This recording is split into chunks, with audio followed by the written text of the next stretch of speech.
ಗೋವಾ ಬೆಳಗಾವಿ ರಾಷ್ಟ್ರೀಯ ಹೆದ್ದಾರಿಯ ಅನ್ಮೋಡ್ ಪ್ರದೇಶದಲ್ಲಿ ಭಾರೀ ಅವಘಡವೊಂದು ಸಂಭವಿಸಿದೆ. ಘಟನೆಯಲ್ಲಿ ಫಾರೆಸ್ಟ್ ಇಲಾಖೆಯ ಟೋಲ್ ನಾಕಾ ಸಂಪೂರ್ಣವಾಗಿ ಧ್ವಂಸಗೊಂಡಿದೆ. ಅನ್ಮೋಡ್ ಪ್ರದೇಶದಲ್ಲಿ ಫಾರೆಸ್ಟ್ ಇಲಾಖೆ ಅಂತಾರಾಜ್ಯ ಫಾರೆಸ್ಟ್ ಚೆಕ್ ಪೋಸ್ಟ್ ಸ್ಥಾಪಿಸಿದೆ. ಇಲ್ಲಿ ಗೋವಾ ರಾಜ್ಯದಿಂದ ಬರುವ ವಾಹನಗಳು ಹಾಗೂ ಕರ್ನಾಟಕದಿಂದ ಗೋವಾಕ್ಕೆ ತೆರಳುವ ವಾಹನಗಳಿಂದ ಫಾಸ್ಟ್ಯಾಗ್ ಮೂಲಕ ಶುಲ್ಕ ವಸೂಲಿ ಮಾಡಲಾಗ್ತಿದೆ. ಈ ಶುಲ್ಕವನ್ನ ಫಾರೆಸ್ಟ್ ಅಭಿವೃದ್ಧಿಗಾಗಿ ಬಳಸಲಾಗುತ್ತೆ. ಶುಕ್ರವಾರ ಹೊಸಪೇಟೆಯಿಂದ ಗೋವಾಕ್ಕೆ ಮ್ಯಾಂಗನೀಸ್ ಸಾಗಿಸ್ತಾ ಇದ್ದ 16 ಚಕ್ರದ ಲಾರಿಯೊಂದು ಟೋಲ್ ನಾಕಾ ದಾಟಿದೆ. ನಂತರ ಸಾಗಾಟ ಪರವಾನಗಿಗೆ ಸೀಲ್ ಹಾಕಿಸಲು ಚಾಲಕ ವಾಹನದಿಂದ ಇಳಿದಿದ್ದಾನೆ. ಈ ವೇಳೆ ಲಾರಿ ಏಕಾಏಕಿ ಹಿಂಬದಿಗೆ ಸರಿಯಲು ಆರಂಭಿಸಿದೆ.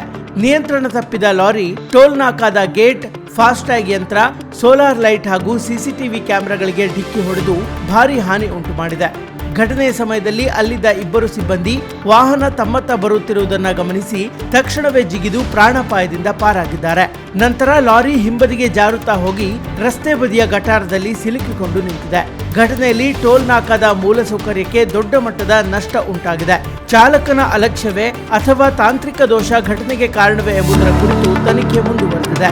ಒಟ್ಟಿನಲ್ಲಿ ಸಿಬ್ಬಂದಿಯ ಸಮಯ ಪ್ರಜ್ಞೆಯಿಂದ ಪ್ರಾಣಹಾನಿ ತಪ್ಪಿದೆ.